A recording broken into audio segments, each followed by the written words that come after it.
बाबा साहब 6 दिसंबर को नहीं, बाबा साहब तो 5 दिसंबर को ही उनका मृत्यु हो गया था। 5 दिसंबर को ये तो छुपा के रखा था सविता कबीर ने, और छुपा के रखे इसका पीछे का मतलब ये कुछ षड्यंत्र है, बताने नहीं चाहता था। फिर जब नाथुराम, जब उनका जो पीए था रथू, उन नमस्कार, मैं नयन और आप देख रहे हैं एमएन वार्ता। इस वक्त हम वेस्ट बंगाल के पश्चिम बर्धमान जिला के जयनगर गांव में हैं और आज आप लोगों को बता देते हैं कि आज बहुत ही दुखद घटना हुआ था। आज 6 दिसंबर और इसी 6 दिसंबर को डॉक्टर बाबा साहब अम्बेडकर का महापरिनिर्वाण दिवस के रूप में मनाया जाता है। तो आज बहुजन समाज जो SC ST OBC माइनॉरिटी समाज का बहुत ही दुखद घटना है और इस विषय से हम बात करने वाले हैं। तो अभी मेरे पास सुशील अम्बेडकर जी जो है उनसे हम कुछ सवाल कर लेंगे इस विषय पे कि आज सुशील जी ये बताइए कि डॉक्टर बाबा साहब अम्बेडकर के जो ये महापरिनिर्वाण दिवस है और इसमें आप लोग ये जो कार्यक्रम कर रहे हैं, तो ये देश के लोगों को क्या संदेश देना चाह रहे हैं? संदेश सर यही देना चाहते हैं कि बाबा साहब का जो आंदोलन था इस देश में, तो अम्बेडकरवाद का नाम पे कई लाखों संगठन, हज़ारों संगठन चल रहा है, लेकिन जितना सारा संगठन चल रहा है हमको ऐसा लग रहा है 80% जितना सारा अम्बेडकरवादी संगठन चल रहा है वो सही दिशा पे नहीं चल रहा है। क्योंकि बाबा साहब का जो उद्देश्य था वो इस देश का मूल निवासी बहुजन समाज को आज़ाद कराना था। तो आज हम लोग इस बाबा साहब का जो महापरिनिर्वाण दिवस के अवसर में बहुत सारे लोगों को हम लोग इन्वाइट इस कार्यक्रम लगाने के पीछे का मकसद यही था कि बाबा साहब का जो आंदोलन बहुजन समाज को आज़ाद कराना था, तो उस आज़ाद, आज भी हम लोग आज़ाद नहीं, आज भी हम गुलाम हैं। इसीलिए समाज को जागरूक करके हम इस देश में सभी मैंने जितना सारा अम्बेडकरवादी संगठन है सबको यूनाइट करके एक जन आंदोलन करने का तैयारी नहीं, आप लोग को ऐसे क्यों लग रहा है कि आप लोग गुलाम हैं? अभी तक आज़ाद भारत में आप गुलाम का जिक्र कर रहे हैं, क्यों ऐसा लग रहा है आपको? देखिए, भारत एक ऐसा देश है, आप बच्चा पैदा कर सकते हो लेकिन नाम नहीं रख सकते हो, आप घर बना सकते हो लेकिन घर में प्रवेश नहीं कर सकते हो। ये एक छोटा सा उदाहरण दे रहे, लेकिन आपके सामने और भी बहुत सारा उदाहरण है। आप 14 अगस्त का उदाहरण देख लीजिए। इंद मेघवाल नाम का जो 3 साल का बच्चा पानी पीने गया तो फिर उसको पीट के हत्या कर दिया गया। ये गुलामी नहीं तो क्या है? हम गुलाम हैं, इसीलिए ना हमारा समाज का इस तरह का हो रहा। भारत एक ऐसा देश है जहाँ सुअर कुत्ता के साथ आज भी भेदभाव नहीं होता है, तो हमारा साथ भेदभाव होता है। इसका मतलब आज भी हम गुलाम हैं। नहीं, अभी तो बहुत सारा MP MLA भी है आप लोगों का, जो SC ST OBC बहुजन मूवमेंट का, तो उन लोगों का रहते हुए भी इस तरह का हत्या हो रहा है, तो क्या बोलेंगे? देखिए, इसका पीछे का एक उदाहरण हम आपको दे रहे हैं। जो 1952 को जब पहला इलेक्शन हुआ था संविधान लागू होने के बाद, तो बाबा साहब का अगेंस्ट में कांग्रेस ने खड़ा किया था। काजोलकर नाम का एक बाबा साहब का जो दोस्त था उनको खड़ा किया था, शेड्यूल कास्ट व्यक्ति को। तो कांग्रेस ने काजोलकर को इस्तेमाल करके बाबा साहब जैसा महान हस्ती को हराया था। तो बाबा साहब को, एक बाबा साहब का तुच्छ योग्यता संपन्न व्यक्ति बाबा साहब को हराया, तो कांग्रेस का नेहरू ने 25,000 रुपया चुनाव में बाबा साहब का समय उसका साथ खर्चा कराया, तब जाके बाबा साहब को हराया।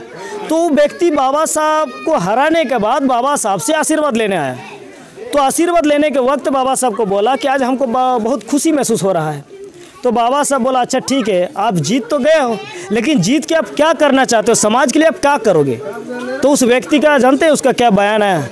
बोला, पार्टी जो आदेश देगा हम वही काम करेंगे। यानी आपका सवाल जो था MP MLA है, ये पॉलिटिकल रिजर्वेशन के उनका दलाली चमचागिरी करने के लिए है।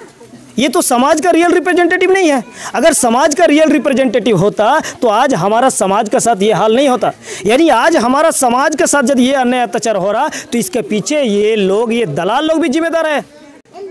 और एक सवाल आपसे लेंगे कि बहुत सारा ये जो बाबा साहब जब परिनिर्वाण जब हुआ था उस टाइम बाबा साहब रोते रहते थे, तो रोते हुए वो बहुत सारे दुख झेलते थे अपने मन में।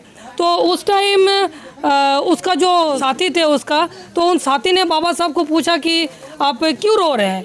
तो उन्होंने जवाब दिया कि दूर दूर तक हम जितना देख रहे हैं कि हम, मेरा मिशन चलाने वाला कोई नहीं है।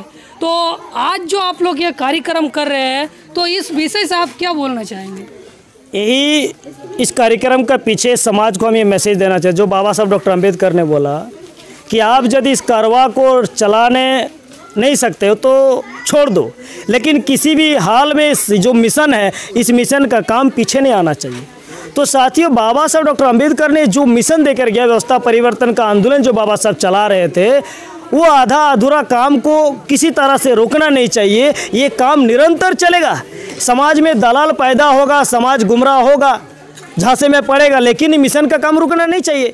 और आज भी इसमें हम लोग का पूरा यकीन और विश्वास के साथ कह रहे हैं कि बाबा साहब जो रास्ता हमारे मूल्यवासी बहुजन समाज को देकर गया, यही एक रास्ता है और इसी रास्ते पे चलने के लिए हम तमाम मूल्यवासी बहुजन समाज को जागृत कर रहे हैं। यही बाबा साहब का उद्देश्य था और वो काम आज हम लोग कर रहे हैं। ऐसे भी सुना जाता कि बाबा साहब का स्वाभाविक कोई मृत्यु नहीं हुआ, इसमें हत्या के रूप में अक्सर सुना जाता है, कितना सत्य है?